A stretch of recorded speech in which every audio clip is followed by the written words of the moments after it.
자, 안녕하세요. 이번 10주차에서는 채권에 관한 내용을 위주로 강의를 하도록 하겠습니다. 자, 채권에 관한 내용을 3차시로 나눠서 진행을 하도록 하겠습니다.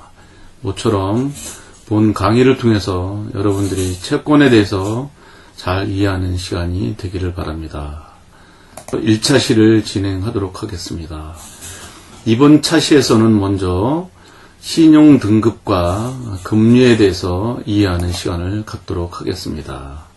가장 기본적인 1단계가 되겠습니다. 자, 먼저 채권에 대해서 본격적으로 이해하기 전에 먼저 주식과 채권에 대해서 이해하는 시간을 갖도록 하겠습니다. 자, 여러분들 채권과 주식에 대해서는 아마 경영학을 공부하면서 한두 번 정도는 접해 보셨을 거리라 생각합니다. 우리는 채권을 타인 자본이라고 이렇게 이야기를 하고 있고, 주식은 자기 자본이라고 이렇게 알고 있을 겁니다. 채권의 발행 주체는 정부와 지방자치단체, 그리고 특수법인과 상법상 주식회사가 되겠습니다. 그리고 주식의 발행 주체는 당연히 주식회사겠죠. 그리고 이러한 채권을 소유하고 있는 소유자의 지인인 경우에 채권은 채권자가 되겠고, 주식을 가지고 있는 소유자의 지인은 당연히 주주가 되겠죠.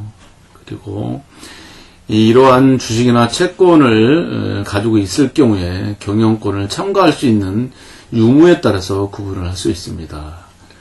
주식을 가지고 있으면 주주총회장에 참석을 해서 경영권을 행사할 수가 있습니다. 그러나 채권인 경우에는 아무리 많은 금액을 가지고 있어도 경영에 대한 참가권은 없습니다.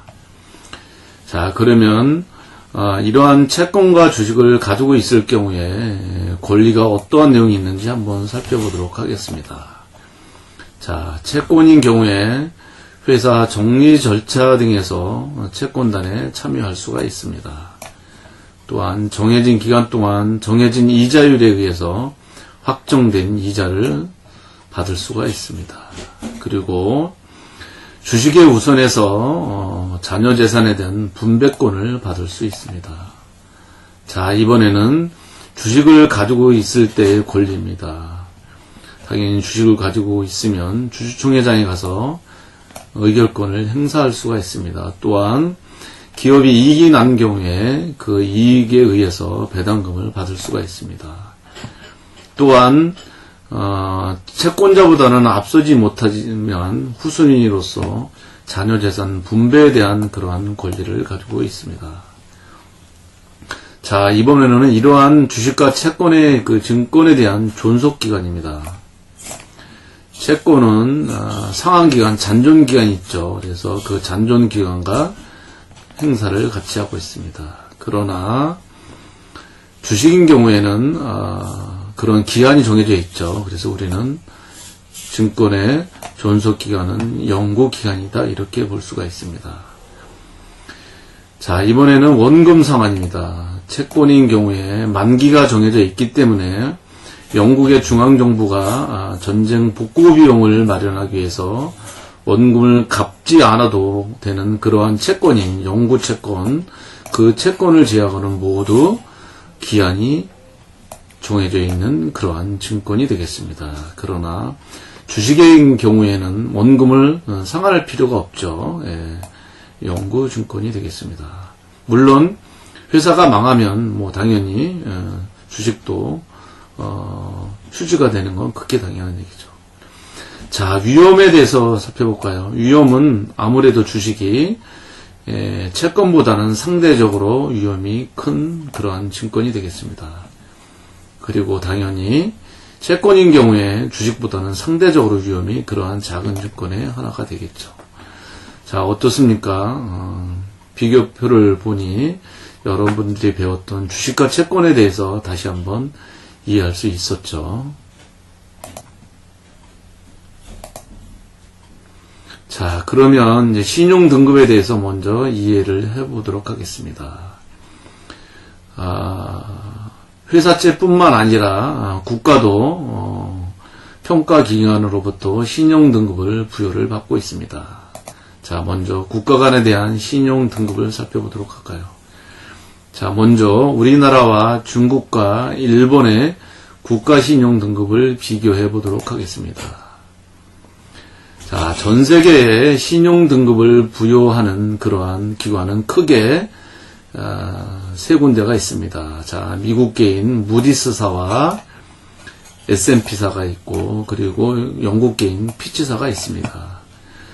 자, 우리나라인 경우에 무디스와 S&P들은 AA 신용등급을 부여를 받고 있고, 피치사인 경우에 AA-로 신용등급을 부여를 받고 있습니다.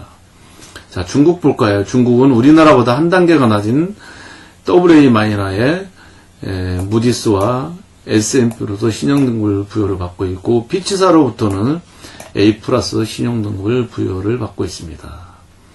자, 우리 이웃이죠. 영원한 이웃 일본입니다. 무디스사와 S&P로부터 각각 A+를 신용등급을 받고 있고, 피치사로부터는 싱글 A 신용등급을 부여를 받고 있습니다. 자, 상대적으로 중국과 일본이 한 단계 또는 두 단계 낮은 그러한 신용등급을 체제를 나타내고 있다고 볼 수가 있습니다. 자, 본 자료의 출처는 기획재정부 보도자료를 참조를 했습니다.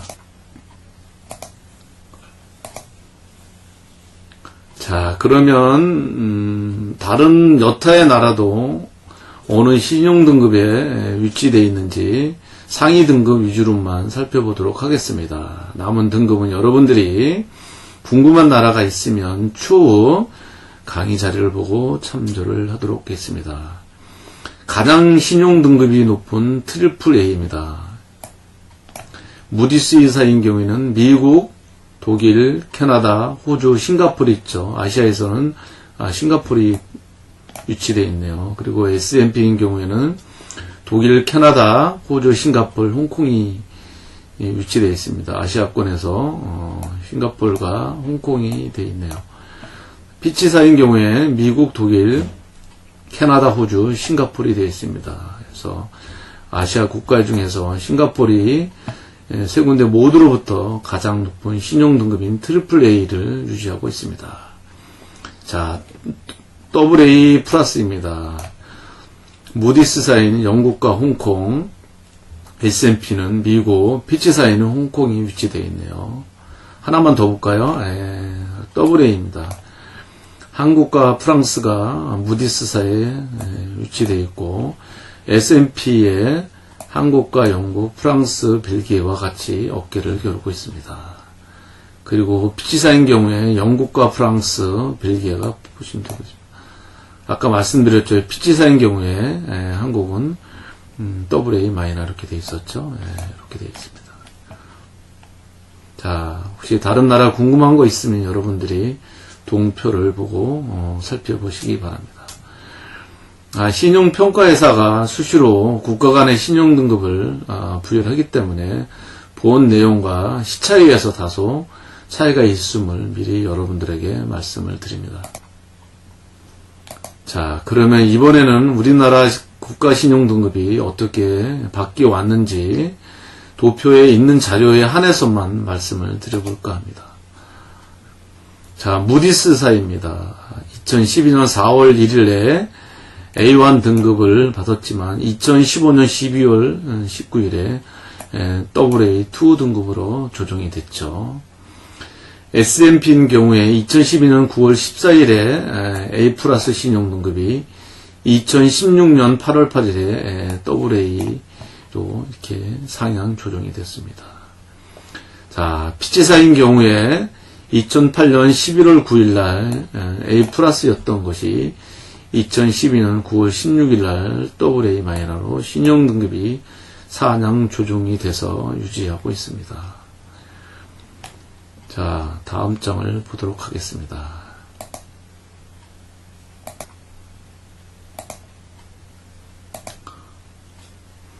자, 아까도 말씀드렸지만 국가 신용등급을 평가하는 회사는 미국의 무디스사와 S&P사가 있고 유럽의 피치사가 있습니다. 그리고 좀 전에 우리가 살펴봤죠. 무디스사의 신용등급은 트리플 A부터 시작을 해서 D등급이 되고, 물론 등급에 플러스 제로 마이너스 표기된 거를 아까 보셨을 것입니다. 자, 피치사와 S&P 신용등급은 같습니다. 트리플 A부터 D까지, 그리고 각 등급에 플러스 제로 마이너스 되고, 참 이 무디스사와 피치사와 S&P와 다른 점은 피치사와 S&P는 모두 이렇게 대문자를 쓰지만 무디스사인 경우는 첫 글자만 대문자 쓰고 나머지는 소문자로 표시하는 거. 실제적으로 알파벳으로 쓰는 그런 단계는 똑같다고 이렇게 보면 되겠습니다. 그리고 트리플 A와 그 다음에 대문자 A, 그 다음에 소문자 A, 다 트리플 A죠. 가장 높고 2등급에는 너무 좋기 때문에 플러스 제로 마이너스라는 걸 별도로 표기하지 않습니다. 당연히 이 오른쪽으로 갈수록 당연히 등급이 낮아지고 그리고 플러스가 높고 당연히 마이너스가 낮는 것은 여러분들이 알 수가 있을 것입니다. 하지만 D등급은 가장 나쁜 등급이죠. 이 등급은 워낙 나쁘기 때문에 플러스 제로 마이너를 표시를 하지는 않습니다.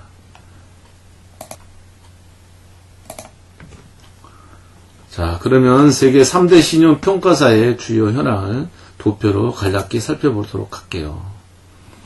자, 무디스사의 설립자는 존 무디입니다.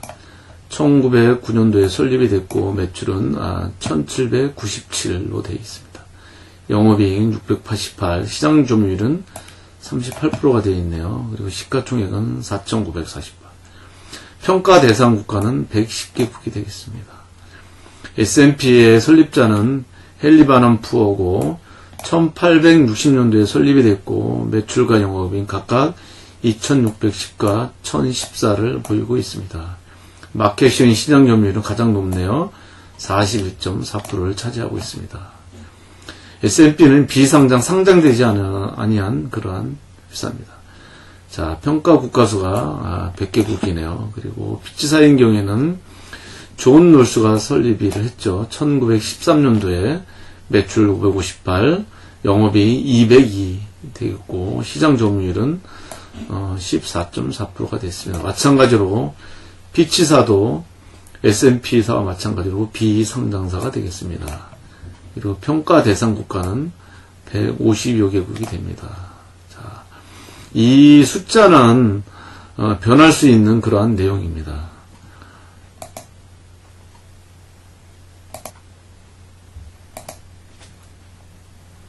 자, 근데 전 국가 간의 신용 등급을 이렇게 부여를 하는데요. 이 신용 등급이 과연 공정한가 여부에 대해서는 가끔 국가 간에 무슨 일이 생겼을 때 회자되긴 합니다. 그 단정적인 예가 여러분들이 기억하는 뭐 투자의 귀재, 전설적 투자라고 칭하는 그 워렌 버핏도 신용 평가사에 대해서 이렇게 이야기한 적이 있습니다.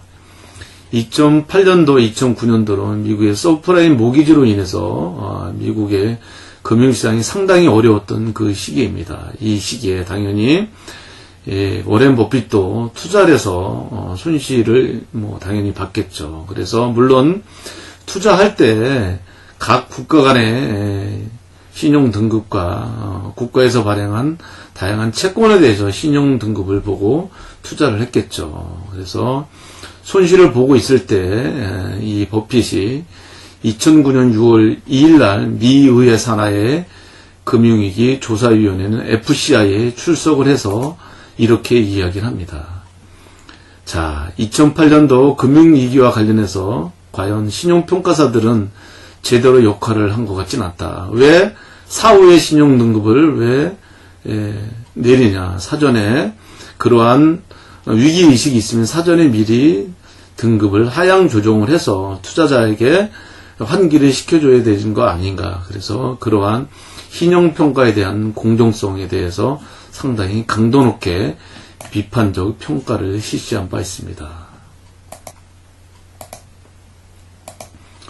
자, 그러면 우리나라도 당연히 신용평가에 대해서, 즉 높은 신용등급을 받기 위해서 상당히 많은 노력을 하고 있겠죠. 자, 그 예를, 단적인 예를 한번 들어보도록 하겠습니다. 2010년 3월 24일부터 26일까지 무디스의 실사단이 한국을 오게 됩니다. 그래서 이 방한을 앞두고 국가 간의 신용등급을 관리하고 있는 기획재정부와 금융위원회, 한국은행, 금융감독원 등이 이 우리나라 신용등급을 유지하기 위해서 초특급 국가 투자 설명회, 즉 IR 작전을 계획을 하게 됩니다. 당연히 질문이 많이 있겠죠. 그래서 질문이 빗받칠 것으로 예상되는 북한 리스크, 재정 건전성, 공기업 부채에 대해서 밤을 새워가면서 그 평가에 응하고 있는 그러한 사람들이 설명 자료를 준비하게 됩니다.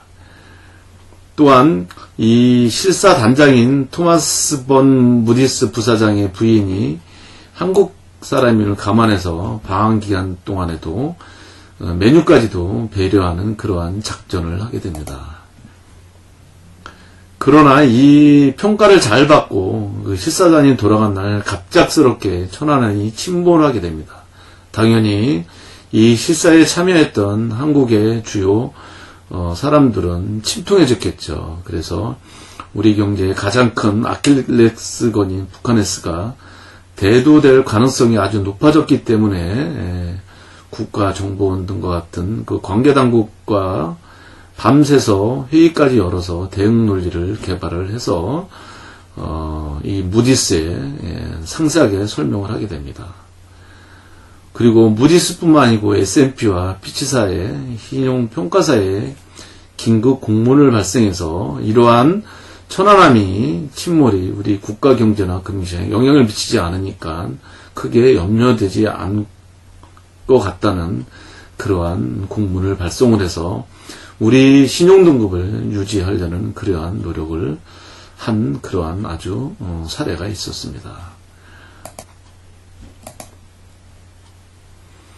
자, 이제 채권에 대한 국가 간에 대한 그 신용등급 체제를 살펴봤죠. 자, 그럼 우리가 주로 배워야 될 그러한 채권에 대한 신용등급 체제도 살펴보도록 하겠습니다.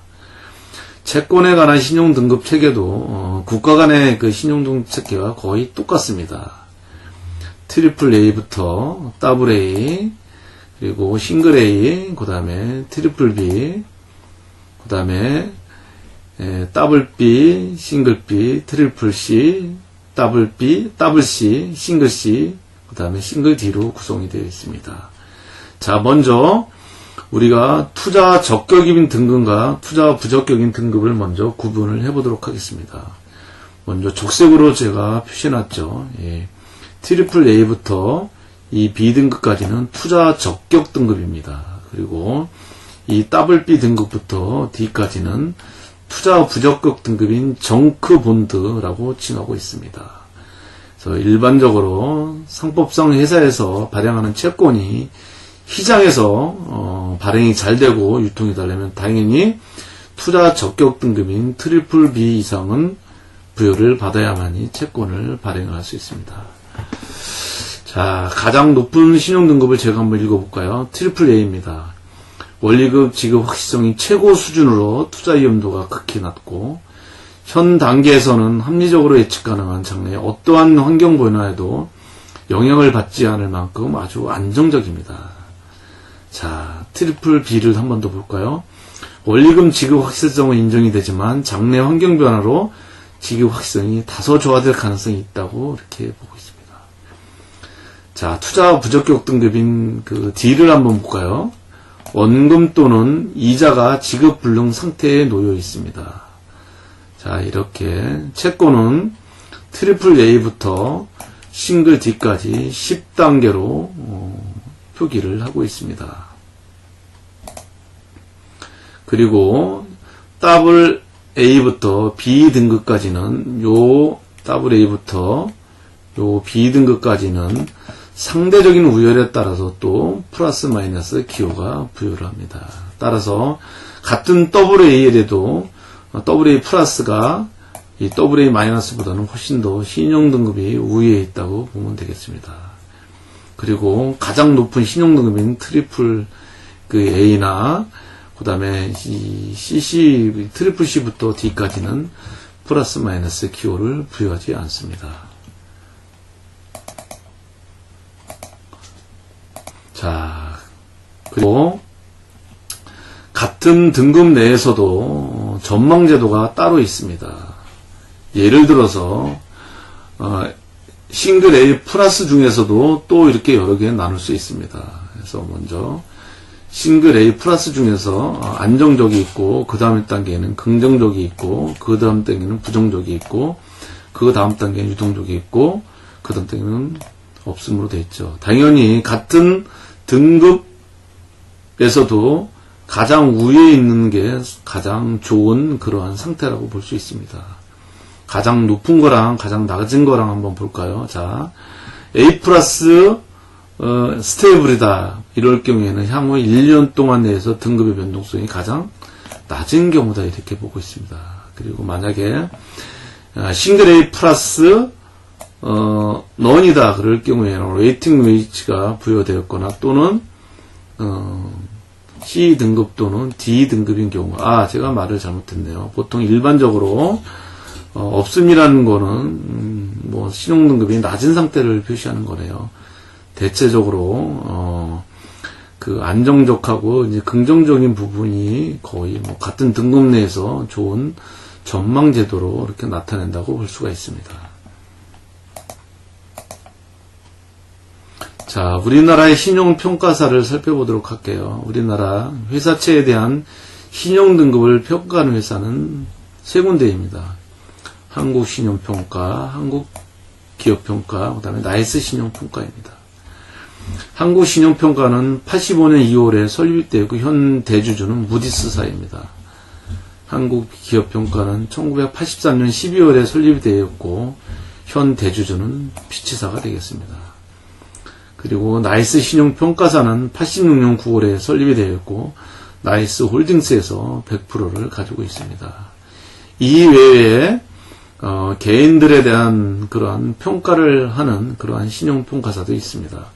서울신용평가사와 코리아 크레딧 뷰로라는 그러한 회사도 개인들과 또는 주요 금융기관에 대한 그러한 평가를 수행을 하고 있습니다.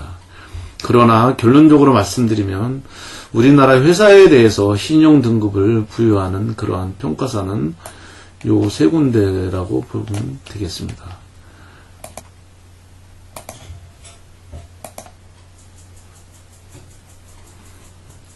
자, 국내 신용평가사 회사채에 대한 신용등급을 부여하는 회사에 대해서 그림을 다시 한번 표시했죠. 여러분들이 이해하는데 훨씬 도움이 됐었을 겁니다.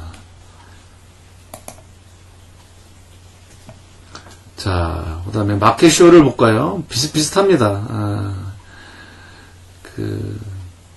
한국기업평가가 32.7%의 마켓 점유율을 가지고 있고 나이스 신용평가가 33.6%, 그리고 한국신용평가가 33.7%, 아주 절묘하게 3분의 1씩 그렇게 시장 점유율을 보이고 있네요.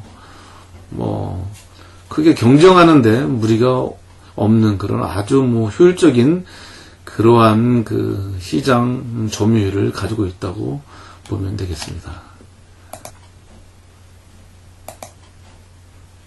자, 우리 신용평가회사들이 기업의 장기자금을 조달하는 그런 회사채에 대해서 신용등급을 부여를 했지만 기업이 단기자금으로 조달하는 커머셜 페이퍼 있죠. 기업어음에 대해서도 신용등급을 부여를 합니다. 마찬가지로 기업어음도 신용등급을 부여를 받아야만이 발행을 할 수가 있습니다. 자, 기업어음의 신용등급 체계를 살펴보도록 하겠습니다. 기업어음은 총 6개 등급으로 되어 있습니다. A1, A2, A3, 그 다음에 투자 부적격인 B, C, D로 나누어 볼 수 있습니다. 자, 기여어음의 투자 적격 등급은 적색으로 표시해놨죠. A1, 2, 3. 그리고 투자 부적격은 B, C, D입니다. 당연히 기여어음도 투자 적격 등급인 A3 이상을 부여를 받아야만이 당연히 발행할 수 있겠죠. 자, 가장 높은 신용등급을 제가 한번 읽어볼까요? A1. 적기 상한 능력이 최고 수준으로 투자 위험도가 극히 낮으며 현 단계에서 합리적으로 예측 가능한 장래의 어떠한 환경 변화에도 영향을 받지 않을 만큼 안정적인 그러한 신용등급입니다. 자, 가장 낮은 D등급입니다. 지급불능 상태에 있습니다. 자, 그래서 기여어음은 6개 등급으로 신용등급을 부여를 하고 있습니다. 또한 기여어음도 A2부터 B까지는 등급 내에 또 상대적인 우열에 따라 플러스 마이너스 구분을 하게 됩니다. 그래서 A 등급부터 B 등급까지 이렇게 되어 있죠. 그리고 당연히 최고 높은 등급은 A1에 대해서는 플러스 마이너스를 부여를 하지 않습니다. 그리고 낮은 등급인 C와 D인 경우에도 플러스 마이너스를 부여하지 않습니다. 자, 우리나라에 아까 말씀드렸던 국내 채권하고 기업의 신용등급을 평가하는 회사는 아까 이야기했었죠. 세 군데. 한국기업평가, 한국신용평가, 나이스신용평가가 되어 있습니다. 자, 그리고 채권이 발행되는 유통시장에서 채권이 활발하게 거래가 되죠. 그래서 이러한 활발히 거래된 그 채권에 대해서 가격을 계산한, 즉 시가평가하는 회사가 또 되어 있습니다. 자, 키스 채권평가사, 나이스 채권평가사, 한국자산평가, FN자산평가 이렇게 네 군데와 그리고 우리 금융투자협회에서 이러한 채권에 대한 시가평가에 대한 업무를 제공을 하고 있습니다.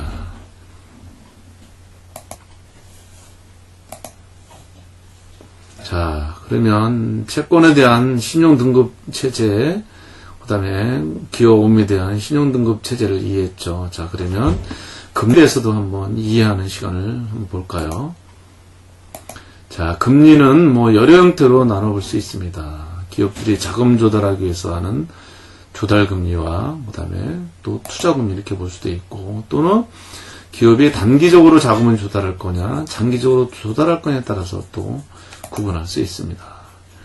자, 우리는 한국의 대표적인 단기금리는 콜금리죠. 1.25%입니다. 그리고 미국의 연방기준금리는 0.75에서 1%입니다. 그리고 발행금리와 유통금리로 또 구분해서 나타낼 수 있습니다. 또한 은행의 예금금리인 수신금리와 은행의 대출금리인 여신금리로 또 구분할 수 있겠죠. 자, 얼마 전인 지난달에 3월 16일에 미국 연방준비제도에서 기준금리를 인상하게 됐습니다. 이게 인상 후에 그러한 금리입니다. 그래서 이러한 금리가 인상이 되면 우리나라에 결국은 금융에 영향을 미치게 됩니다. 당연히 미국의 금리가 인상이 되면 언젠간 될지 모르겠지만 대한민국도 금리가 인상이 되겠죠. 그러다 보면 물가 상승과 가계대출 금리가 상승을 오게 되는 그러한 메커니즘을 보게 됩니다. 따라서 이 서민들의 애환인 금리가 인상이 되면 대출 이자율이 높아짐으로써 우리 서민 경제에 나쁜 영향을 끼치는 그러한 메커니즘을 보일 수도 있습니다. 그래서 이러한 금리가 인상이 되느냐 인상이 되느냐에 따라서 세계 경제 및 국내 경제에 많은 영향을 미치게 됩니다. 자, 요 표는 우리 대한민국의 기준금리인 콜금리에 대한 부분을 그래프로 잠시 가져왔습니다. 우리 가장 높았을 때가 2008년도 서브프라임 모기지 사태, 아니죠. 예, 맞아요. 미국으로부터 시작된 서브프라임 모기지 사태로 인해서 5.25% 된 적이 한번 있었습니다. 그리고 점차적으로 쭉 내려왔다가 2011년도와 12년도에 유럽의 금융위기로 인해서 금리가 또 높아졌다가 점차적으로 하향 안정세를 보이고 있고, 지금 현재는 우리 콜금리는 1.25%를 유지를 하고 있는 상태입니다.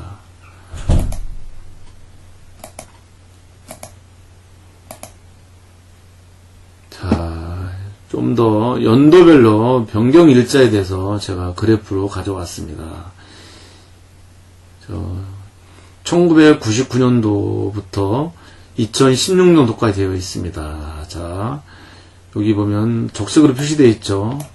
2000년도에 5.25% 간 적이 있었고, 또 2008년도 서프라임 모기지 때 5.25% 간 적도 있고, 그래서 점차적으로 금리가 점차적으로 인하하는 모습을 보이고 있고, 2016년도 6월 달에 한국의 기준금리를 1.25%로 0.25%, 그러니까 25bp를 인하한 이후에 현재 상태로 유지가 되고 있는 그런 상태가 되겠습니다. 자, 마지막으로 코픽스 금리에 대해서 알아보도록 하겠습니다. 이 코픽스 금리는 예금은행의 자금 조달 비용을 반영해 산출되는 새로운 주택담보대출 기준금리가 되겠습니다.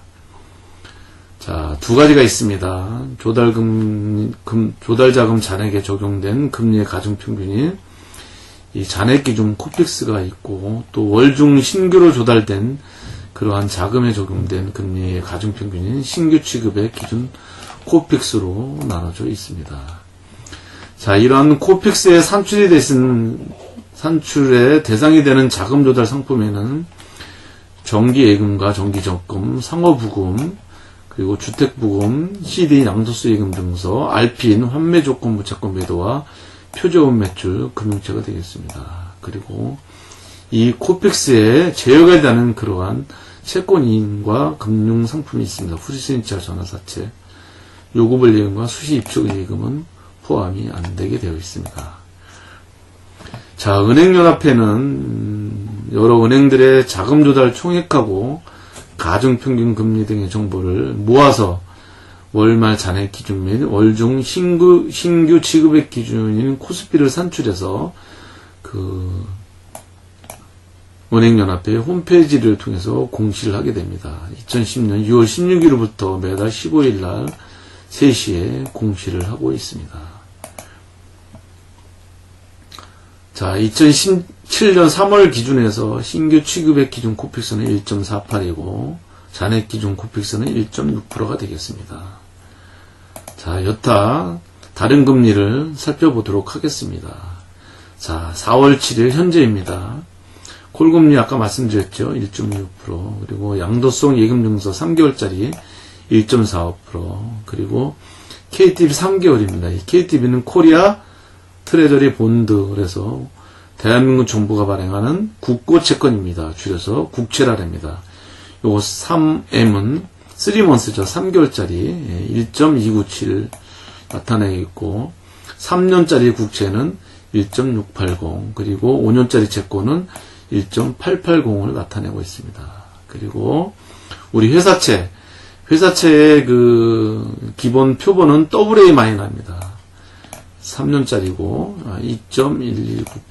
자, 여러분들이 보시다시피 우리 콜금리를 포함한 모든 금리들이 그동안 정부의 금리 인하 정책과 더불고 금리 안정화에 더불어서 금리가 이렇게 하향 안정화되고 절대금리가 낮아져 있는 상태입니다.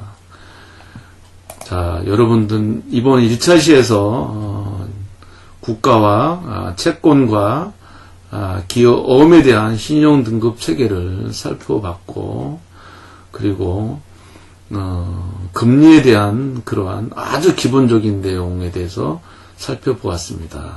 자, 다음 시간에 또 채권에 관한 이야기를 하도록 하겠습니다.